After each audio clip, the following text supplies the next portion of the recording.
Guys,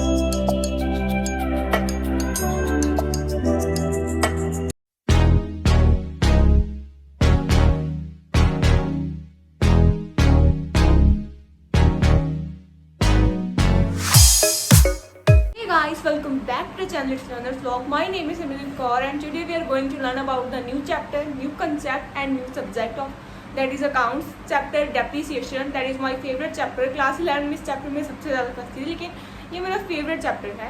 So depreciation. Now let's move to the talking about what is the meaning of depreciation, what are the cases behind the depreciation. In part 1 we just talk about the intro, talk about the meaning, nature and its causes of depreciation, and part 2 we will discuss some practical problems leading to the depreciation chapter.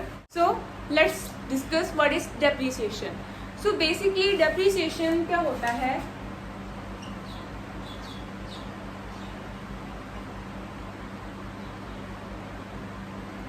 is the fall in the value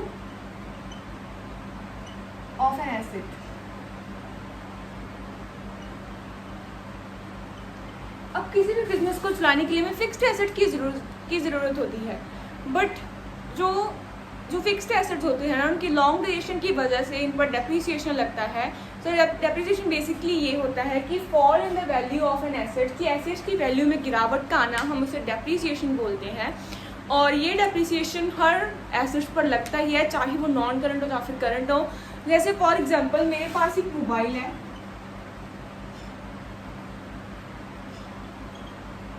जो मैंने हाल ही में कल ही खरीदा है, that's what ₹20,000.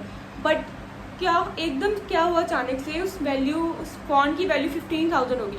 और क्या अगर मैं फ़ोन बेचना चाहूँगी तो क्या मुझे 20,000 में, अगर कल मैंने फ़ोन लिया और मैं फ़ोन लिया और मैंने आज ही किया कि मुझे मोबाइल अपना बेचना है, तो क्या मुझसे खरीदेगा कोई?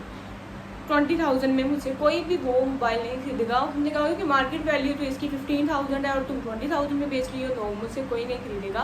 सो जो मोबाइल है वो 15,000, जो उसकी मार्केट वैल्यू, जितनी वैल्यू 5,000 की जो वैल्यू में गिरावट आई है, वो उसे 15,000 में ही लिया जाएगा.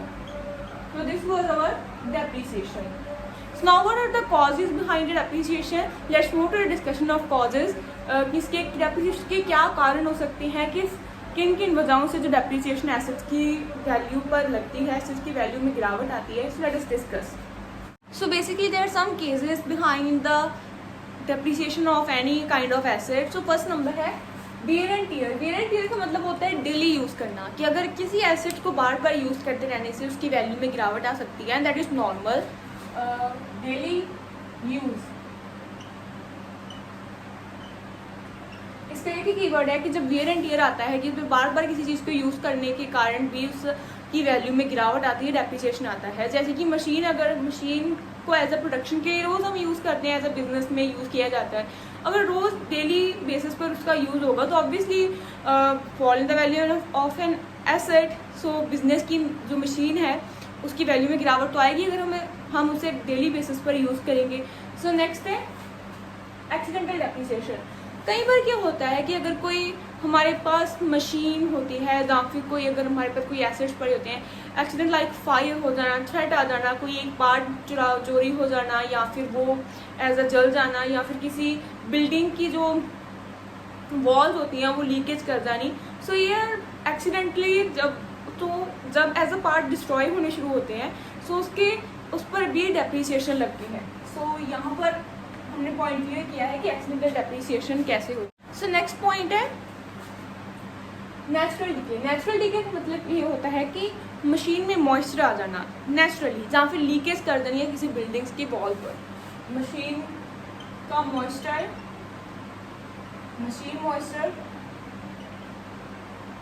और leakage of building wall. Next है ऑब्सोलेंस. ऑब्सोलेंस का बेसिकली मतलब ये है कि जब कोई नई टेक्नोलॉजी का आविष्कार किया जाता है. जैसे मेरे पास फ़ोन मैंने लिया है एप्पल आईफोन लिया है मैंने 12 प्रो, और अब 13 आ गया, नई टेक्नोलॉजी आ गई. अब मेरे पास जो मोबाइल है उसकी जो वैल्यू है उसमें गिरावट आ जाएगी, और जो करंटली जो प्रेजेंट मोबाइल के इनोवेट हुआ है, जो ऑब्सोलेंट है, अब जो चल रहा है मार्केट में, उसकी प्राइस तो ऑब्वियसली बढ़ गई.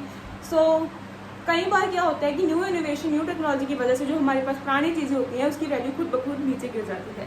सो नेक्स्ट पॉइंट है इफेक्शन ऑफ टाइम। मैंने सपोज कि मैंने मोबाइल डब्बा बंद आया और डब्बा बंद ही मैंने रख दिया, उसे मैंने यूज़ नहीं किया, तो क्या अगर मैं 2 साल बाद मैंने 20-25 हज़ार का फ़ोन मैंने खरीदा, डब्बा बंद ऐसे ही पड़ा रहा, मैंने यूज़ बिल्कुल नहीं किया, क्योंकि जैसे हमने पॉइंट वेयर एंड टीयर में पढ़ा था कि डेली यूज़ करते रहने से भी या एक दो हफ्ते में 2-3 बार यूज़ करते रहने से भी वैल्यू में गिरावट आती है, लेकिन उसे मैंने बिल्कुल यूज़ नहीं किया, तो मैंने 2 साल से बंद किया। 2 साल बाद क्या वो मेरा फ़ोन 20-25 हज़ार का ही बिकेगा मार्केट में? नो, मेरा फ़ोन करीब 10,000 या 7-8 हज़ार का ही बिकेगा, क्योंकि वो इफेक्शन ऑफ टाइम को भी ये जो फीचर है, ये जो कॉज है वो इफेक्ट करता है। सो इफेक्शन ऑफ टाइम की वजह से भी हमारी जो fall in the value of an asset आती है जब टाइम ज़्यादा हो जाता है। नेक्स्ट है एक्सपायरेशन ऑफ एज। अब जैसे हमारे एनिमल्स हैं, नेचुरल एनिमल्स, क्या अगर वो मर जाते हैं, उनमें जो तेल निकाला आता है, बट ज़्यादा टाइम पड़े रहने से वो उनकी जो एज अ करंट कोल और माइनस की वैल्यू होती है उसमें भी गिरावट आ जाती है। So there basically 5-6 point that we are clear that wear and tear daily basis पर यूज़ करना, एक्सीडेंटली कोई नुकसान हो जाना, फायर थ्रेट वगैरह, नेचुरल डिके, मशीन का मॉइस्चराइज या फिर दीवारों का लीकेज हो जाना।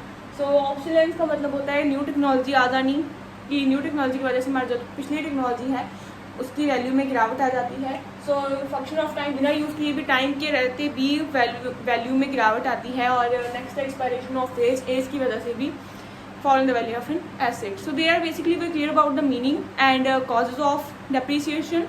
So in part 2 we will discuss the methods for calculating of depreciation, like straight line method, written down method. So 11th class में तो 2 ही मेथड आते हैं, लेकिन जब हम एज अ बीकॉम पर पढ़ते हैं तो बहुत सारे मेथड्स हमें देखने को मिलते हैं, लेकिन फिलहाल हम स्ट्रेट लाइन और रिटन डाउन वैल्यू मेथड की बात करेंगे नेक्स्ट वीडियो में, और उनके बेसिस पर हम कुछ प्रैक्टिकल प्रॉब्लम भी सॉल्व करेंगे। So thank you, have a nice day, and please revise these all causes in the comment section box. So thank you. मज़ा आया।